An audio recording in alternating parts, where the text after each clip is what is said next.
Chubstep. Jrad. Podcast. Creating the oil advertisement. Steed. Step. Ladies and gentlemen, I give you the king of the jungle. Nah, I got Game Cat. Game Cat? Well, that's Game Cuter than that Dream Cat. What you thought? Well, I said I got Game Cats, man. Damn, I can't afford it. And by the way, you know, when you're telling these little stories, here's a good idea. Have a point. It makes it so much more interesting for the listener. Mr. Gorbachev, tear down this wall. And the show has started. Welcome,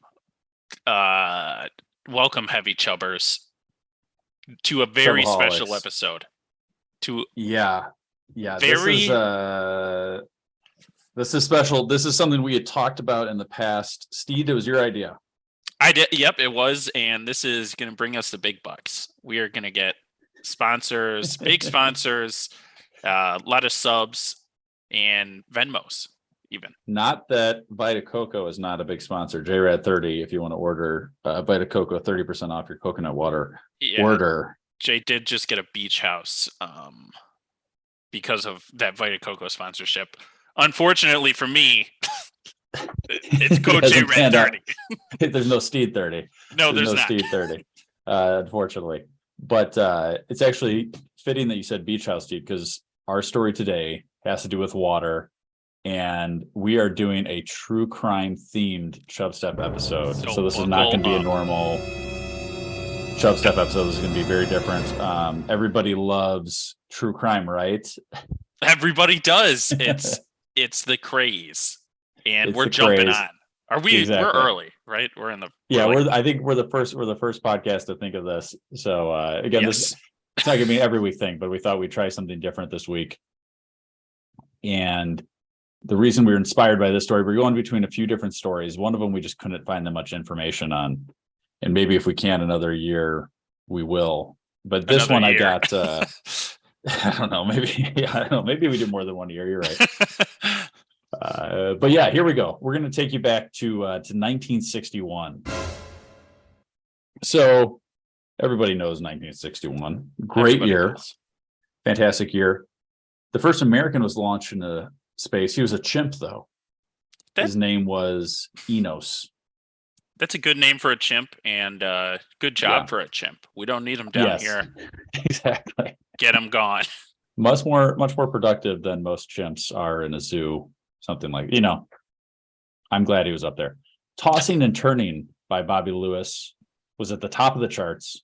Another popular song came out at that year. Crazy by Patsy Cline. Crazy. Oh, I know that one. Crazy for feeling so lonely. That was my best Patsy Cline impression. That was really good. The top grossing movie of the year, Steed, was a cartoon. One that I have seen many times. 101 Dalmatians. Classic. I don't think I've ever seen that. That's because you love dogs too much. Yeah, I can't watch the gore. And yeah, you can't watch somebody that wants to kill them to make fur and stuff like that. I'm pretty sure that lady does literally just murder dogs. That's the plot of the movie. She murders dogs, and she's like, 101 dogs, I'm going to kill them. And that's why you don't see Dalmatians anymore. Like, it's not a popular dog anymore because a lot of them died out in 1961 from Cruella de Vil. They used to be the fire dog or something. Then I don't know. I don't know what happened to them. Maybe they're mean and they deserve to die, and that's why nobody has them anymore. That could be it. Yeah, Sublime brought them back for a little bit in some of their music videos, but since that time, have not done well. That was a good Dalmatian. So, Steed, let's go a little bit more specific, and we're talking about November 13th. November 13th, 1961. I will be doing ASMR still. Okay. At least a sexy crime voice. The tanker Gulf Lion is traveling outside of the Bahamas when it comes across a small dinghy pulling a raft. The man in the dinghy told the captain of the Gulf Lion, he was Julian Harvey. And the dead body in his raft was Terry Joe Depereaux. Terry was dead and drowned. Julian tells the captain he was taking the Depereaux family from Green Bay, probably not Wisconsin, on a week-long trip to the Bahamas on the Bluebell, a 60-foot two-mast sailboat, when they hit a storm, or squall as he said, on November 12th in the middle of the night. The mast was damaged so badly it went through the cabin and hull of the boat, started a fire because it hit some gas lines, and everyone burned or drowned except for him. He said he found the girl face down in the water, and he was putting the fire out and then took the girl into the boat, and then they found him. There was only one problem with this story. The real Terry Joe was floating on a life raft miles away. Whoa! How's that? Good teaser. I like it. Good teaser. A couple of things with that, Steve. I will say. Yes. Squall seems offensive. I think it, to me, like that seems, when I think of squall, all I think of is a storm on the ocean. I just think of like a wind storm on the ocean. Yeah. But as somebody you're thinking of squaw. Yeah, as somebody with that's offensive. With a small amount of Native American heritage for the Cherokee tribe, I find squall offensive. That's okay. I get that. And just to clarify, they were from Green Bay, Wisconsin, but they were on a vacation down in Florida. They left in Florida, so they were originally from Green Bay. They didn't leave from Green Bay to go to Oh, okay. Florida. They took like a plane. Yeah, probably a plane. Okay. Probably a plane down to Florida. All right. Wasn't clarified. So there you go, Steve. I like that. Let's talk about some key people in the story. So this was a chartered chartered boat out of Fort Lauderdale, I think it was actually. Yeah, somewhere in Florida. 7 people on this boat. 7. So there was Julian Harvey, who you just discussed. A little background on Julian Harvey. He's our main guy. He was an interesting character. Interesting character, to say the least. World War II bomber pilot and Korean War vet. So not only one, but 2 wars he was in. Between those 2 wars, he was with his second wife and mother-in-law, and they got into a car accident after seeing a movie, and it flipped into the bayou, as they call it. The bayou. Kind of flipped upside down into the bayou, and he survived, but both his wife and mother-in-law passed away. He received the life insurance policy, as is tradition there. Now, people that witnessed that story, I don't know if you heard this, dude, but he was apparently bragging about how he like jumped out of the car midair as it flipped over. He said it was going into the bayou, like I'm assuming off a hill or something, and he launched himself out midair, and he was saying it like he was Tom Cruise or something. And his wife and mom are just dead down in the bayou. He's bragging about this exactly. Seemed a little bit like a Teddy Kennedy, Chappaquiddick situation. So then the next one, he was captain of this boat, he had apparently sunk 2 boats in the past, which I would think maybe one you can get away with, like that, then accidents happen, but maybe 2, then maybe you need somebody else to help out. So this goes into like also the amount of wives this guy had. Yes. So you sink a boat once, whatever. You sink a boat twice. Okay. I mean, maybe. Now he's trying to pull a 3rd boat out of there. Come on. And it's his job. He's his captain. Job. Exactly. Like again, accidents had to happen, but like that's a lot. So he was married 6 times. We'll get to his 6th wife coming up here. So Julian Harvey, he was a model before he joined the Air Force. Steed was trying for a long time to find a picture of him. Yeah, I think I got Unsuccessfully, one. right? I think I got Okay. one of. He's not a teen. Like I wanted his teen years because I guess Okay. he started bulking up pretty early. But there's a picture of him on a boat in his swim trunks, and he is definitely 1961 pre-steroids, beefed up. Can His you share torso's that? his torso's like a log. Can you see it? Okay, yes. You know what? Body, yes. Face, no. Yeah, but he is 44 at this point. Okay. And okay. don't worry about the left picture because clearly he's going through some Air Force stuff there. He looks a little sleepy. Yeah. He's probably just got through basic training. That's what they did for us. I look like a complete mess in my little picture like that. Okay. Yeah, Okay. one of my eyes is drooping. It's horrible. So there you go. People on YouTube, Paul's got the picture up of Julian Harvey. So here we go. Let's stop sharing there, Steed. Hang on. This is gonna take 8 minutes. I hate computers. How do I? Oh, here we go. Oh, I got it. All right. Okay. Okay. So Steed had a quote from his third wife here that says, "I don't think I satisfied him. I don't think any woman could.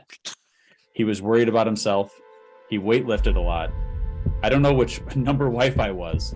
It wasn't like being married anyhow. He was constantly interested in his body."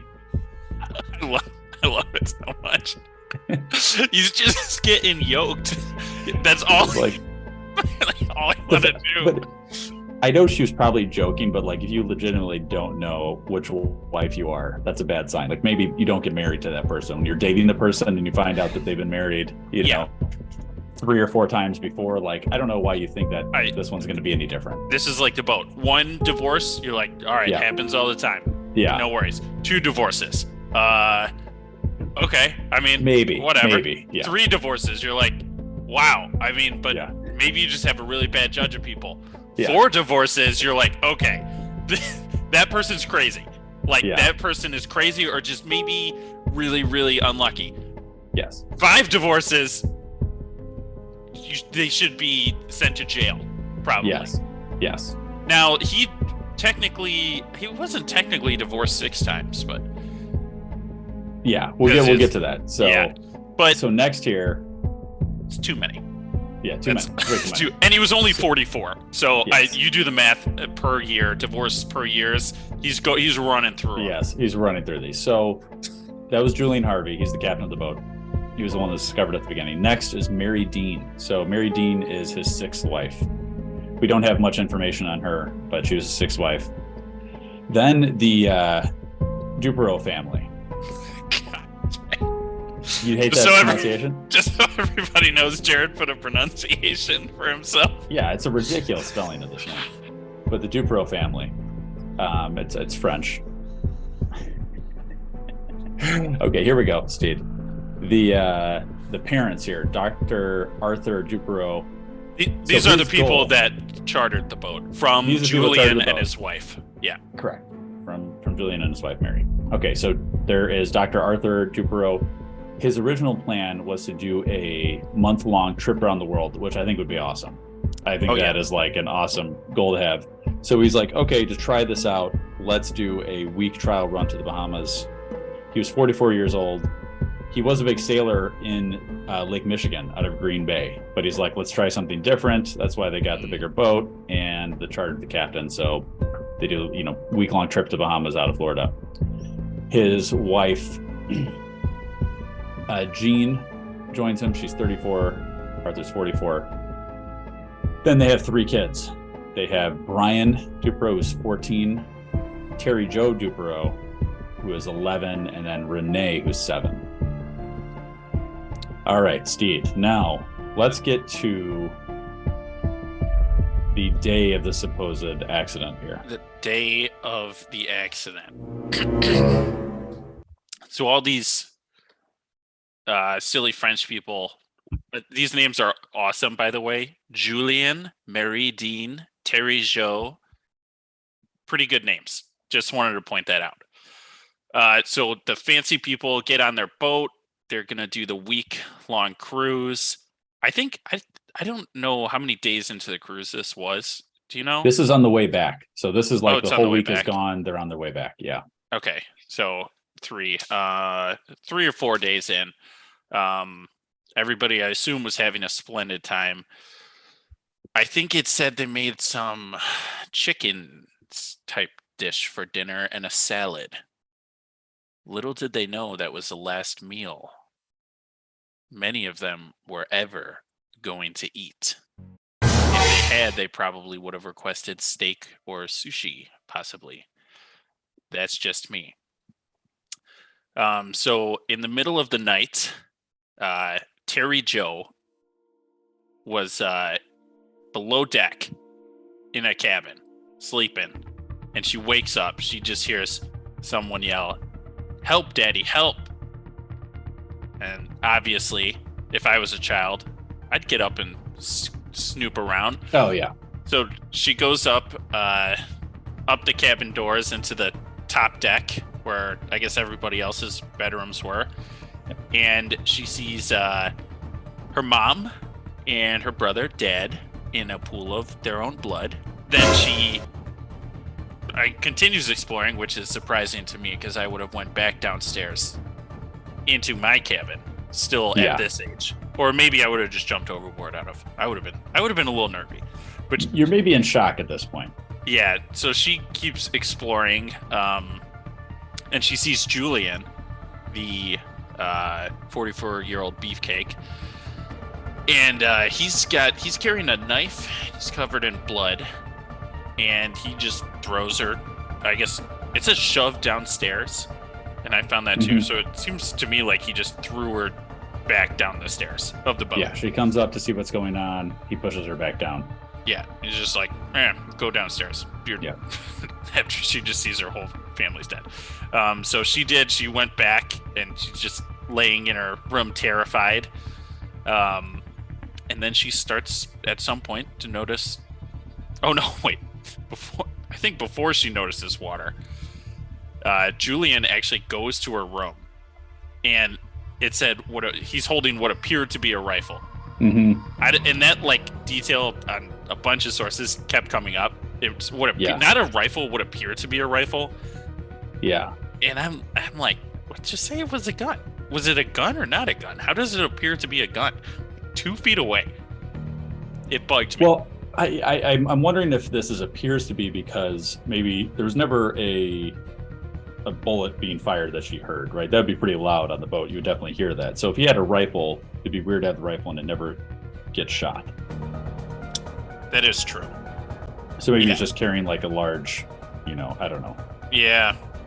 Boat I don't know. poker or something. Well, yeah. So essentially he just stands, looks at her and just stares her down for a while.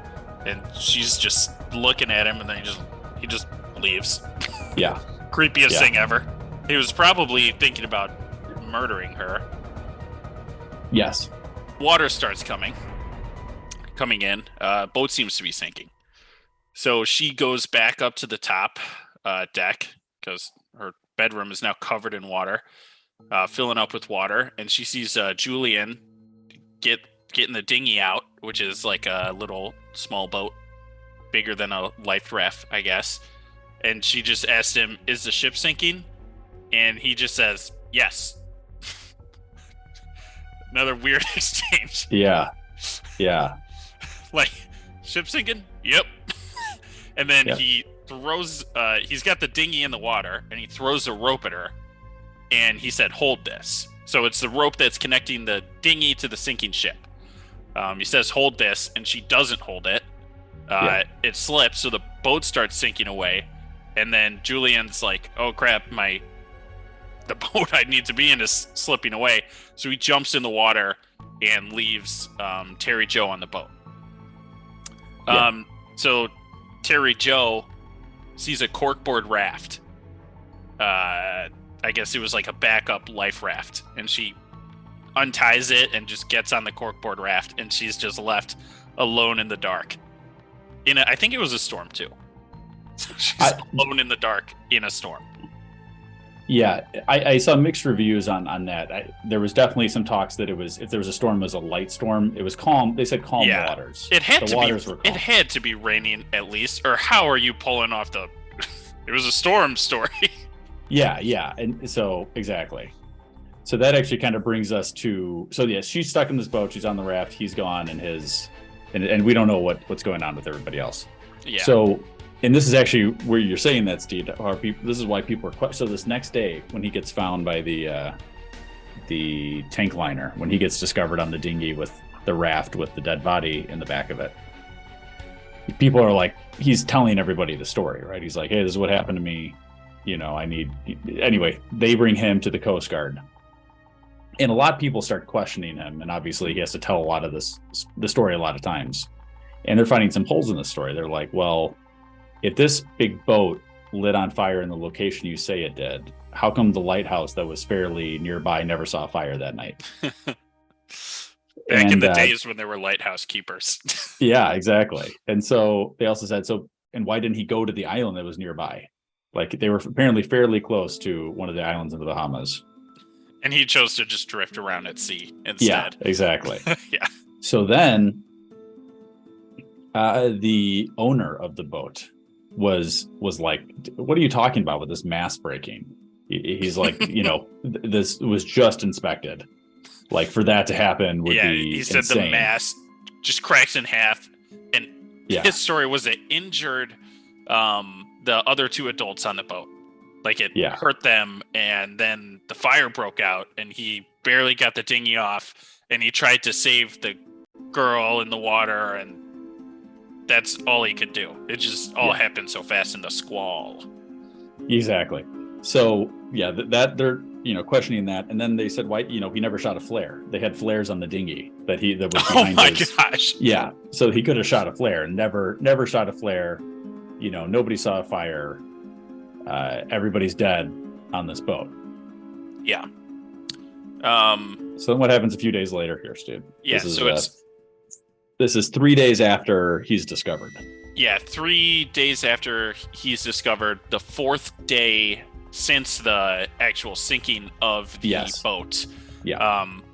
So Julian's getting interrogated with the Coast Guard, and he's just telling his BS lies, and then somebody pops their head in and they're like, hey, good news, somebody survived. We found another survivor. And he just says, oh, that's wonderful news. Yeah. And he leaves because the girl on the boat was Terry Jo Depereaux. Beautiful name. And a Greek freighter discovered her, barely alive, 4 days after the boat. So she was just floating at sea on what's called a corkboard raft. And this one I saw a picture because the Greek guys took pictures of her, which is crazy because you're going from Greece to the Bahamas or something, and you don't have an iPhone because it's 1961. Yeah. I don't know what, they got a Kodak or something? Yeah. And somebody's like, don't help that girl yet. I need 25 minutes to get this bipod out. Yeah. Maybe camera technology was better, but there are pictures if you just Google any of these names, it'll come up. And the raft is literally just like mesh netting with like pool noodle around it. Exactly. Absolutely. 4 days. It said she was like getting bit by fish or something. Yeah, well, and she's got the sun and no fresh water. Like it's insane. Like her body just shut down, but somehow she's alive. Yeah, I think another day she probably would have died just from dehydration and sunburn and exposure and everything.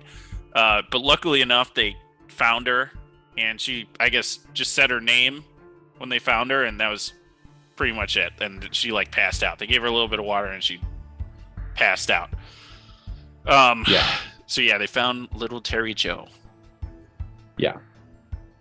So obviously, now Julian Harvey knows this information that this girl's been found. And he might not be so happy with this because the story that he's telling everybody isn't this exact same story that you heard us explaining earlier about the The knife mass. and the blood and the Oh, mass yeah. killing, it doesn't line up exactly with what the story he's saying is going on. And so this is the day after he gets, he finds out the information. He goes to the Sandman Hotel in Miami. Creepy. I'm gonna see if that hotel still exists, dude. We should stay a night in his room.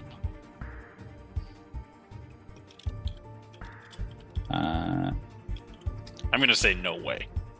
It does not look like it exists anymore. I don't know. No. No. Okay, that's good. That's good. Yeah. I was glad to see that. So he goes to Sandman Hotel, and a maid comes into the room and discovers Julian Harvey's body, self-inflicted slash wounds, with a suicide note. Part of the note said, "I'm a nervous wreck and just can't continue. I'm going out now. I guess I either don't like life or don't know what to do with it. Yeehaw." I added the yeehaw. But yeah, he basically wrote this, suicide note and was like, and then told the guy he wrote it to basically take over his son. And, a little suspicious, right? That this guy that you think he'd be happy, if anything, that one of the people survived. And instead He the did next say day it was they find wonderful him. news when they told him. Yeah, he did say And that. then he just left. Exactly. That would be a big red flag for me. I'm just like, hey, we found her. Oh, good. All right, I gotta go. Yeah. Like, Yeah. Did you say anything? Say anything at all? Yeah. Yeah. So the police. I don't know. Probably police. They found out that the body in the raft that he showed up with, because they found him with a dead body of a girl that he said was Terry. It was Terry Joe's sister, and it's assumed that he drowned her himself, and got him mixed up because such a shitty guy that after 4 days of being at sea with 3 people, he can't learn their names. Yes. Yeah. 5 people. 5 people. Still. Five new people. Yeah. Yeah, and they think that Julian wanted. So the main police theory is that they thought Julian wanted to kill his wife for insurance money, and she did not want to be killed for insurance money.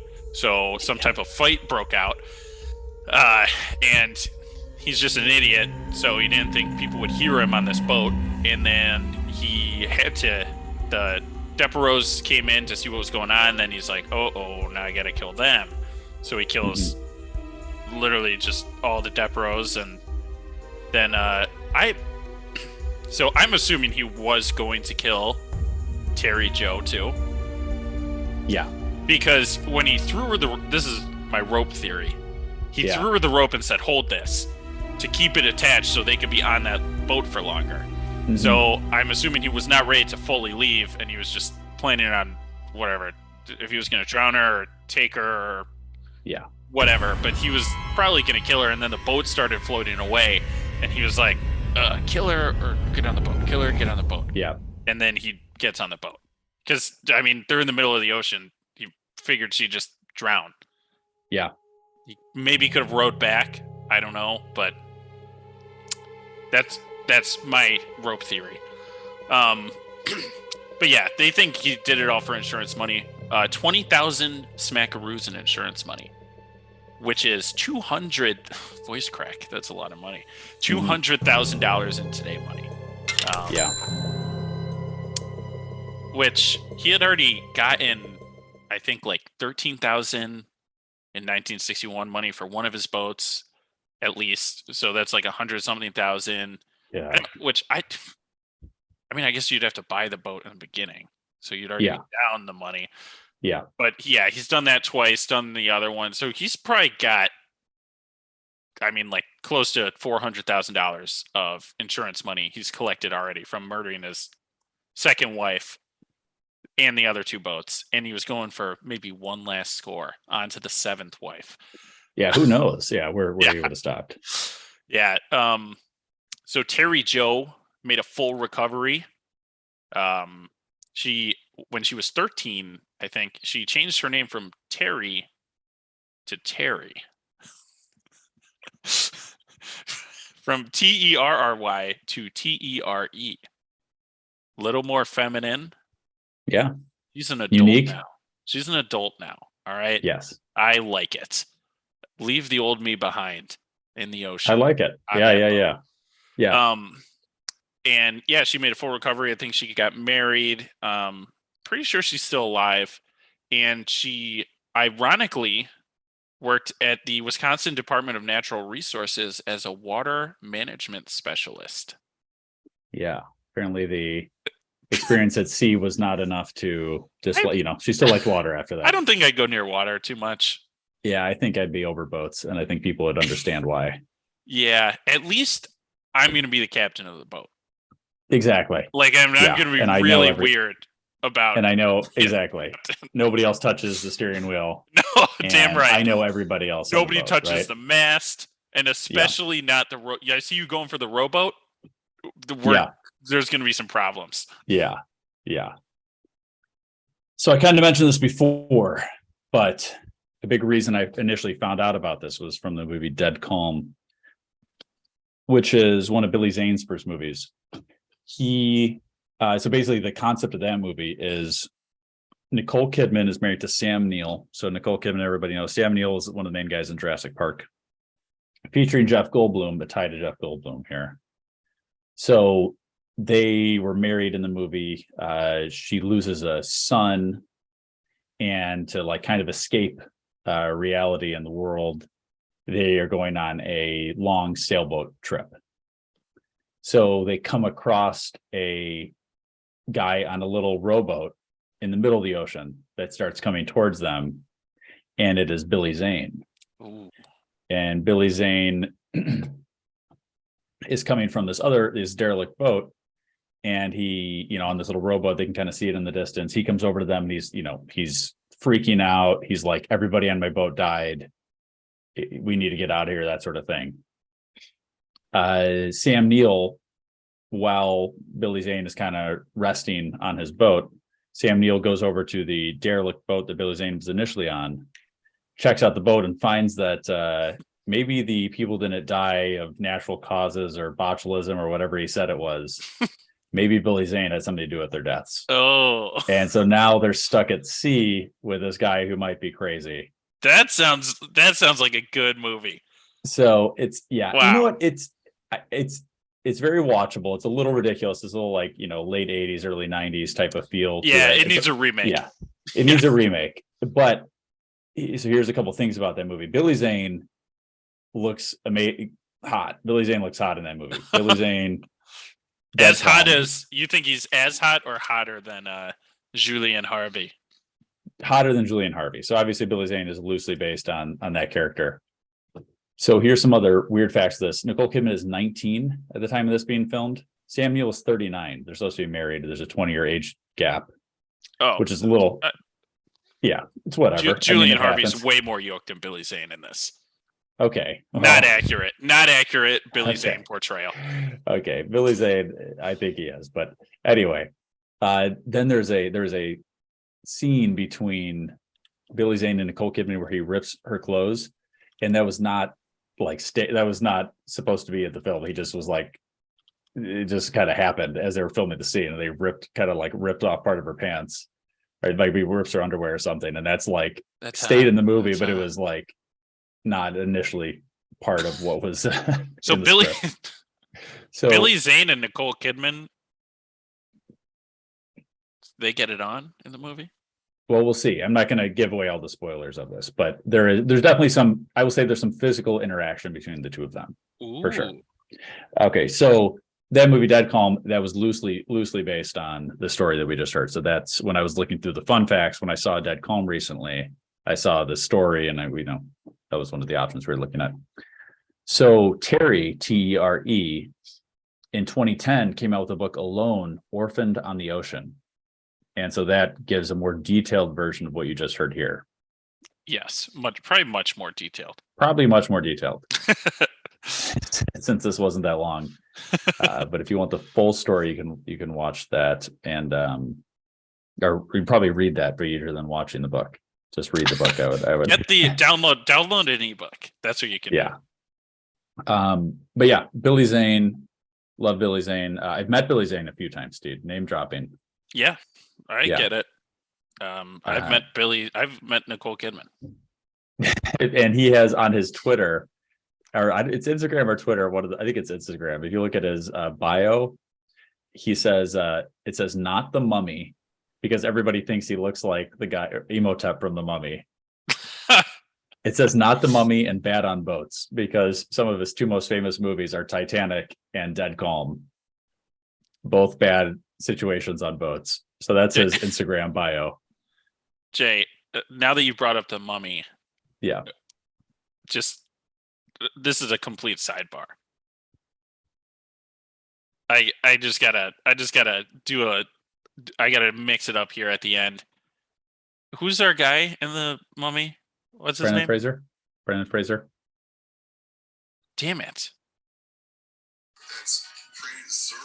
My mom sent me a video and it's Brendan Fraser saying Fraser. Yeah, instead of Fraser. Yeah, no, I've known it's been and I was Fraser gonna because... I was gonna trick you. I was gonna trick you. The reason I know that, and then we'll get the reason I know that is from the movie Dickie Roberts, with David Spade sees Brendan Fraser on the street. Brendan Fraser's playing himself, and he goes, "Oh, hey, Mr. Fraser," or something like that, and then Brendan Fraser corrects him and says Fraser, and then David Spade goes, "Oh, Fraser, it is Fraser." So they like talk about the pronunciation of his name in the movie Dickie Roberts. So yeah. Anyway, there we go. That's our. Any other facts about this true crime thing here, Steve, that you wanted to get out? Just if you meet a guy that's been married 5 times before, don't take out a life insurance policy. Yeah, you know what? Stay away from his insurance. Don't name your spouse as your beneficiary to your life insurance policy in any occasion. Okay, you got to pick somebody else. An unbiased, spouse murder each other. Spouses, they do it all the time. They just murder each other. Google it. You get a life insurance policy and your spouse invites you to the Grand Canyon. Don't go. You're getting pushed. You're getting pushed over the edge. Yeah. That's all my advice. Just be careful out there. Yeah, I would agree. Find somebody that is not going to, the friend you trust the most, or like a family member, like maybe like, a brother or a sister, if you have a sibling like that you care about the most, or like a child. I mean, you could get a Menendez situation and the kids kill you, but it's more likely it's going to be your spouse. So find somebody that's not going to do that. When I was in the Army, I had $1 million life insurance policy, and I made my younger brother, he's 7 years younger than me, I made him the full beneficiary because I thought it would be really funny if I did die. They found out there's a life insurance policy. It just goes all to Nick. I just thought that would be one last laugh. Yeah, Nick, who's been on the show, would buy a very fancy fishing boat. I feel he'd buy a really cool. He'd have a nice charting. He's a nice fishing gear. All right, perfect. Well, there you go, people. If you like the show or you want to hear other ideas like this, we can try doing other versions of shows and things like that. Email the show at chubstep.podcast@gmail.com. We have the show on YouTube if you want to watch it there. Chubstep Podcast on YouTube, and then new episodes every Thursday. Share the episodes with a friend or 2 friends, 3 friends, a spouse that you don't have a life insurance policy with, or donate half of it to us and we won't tell. That's true. That's true.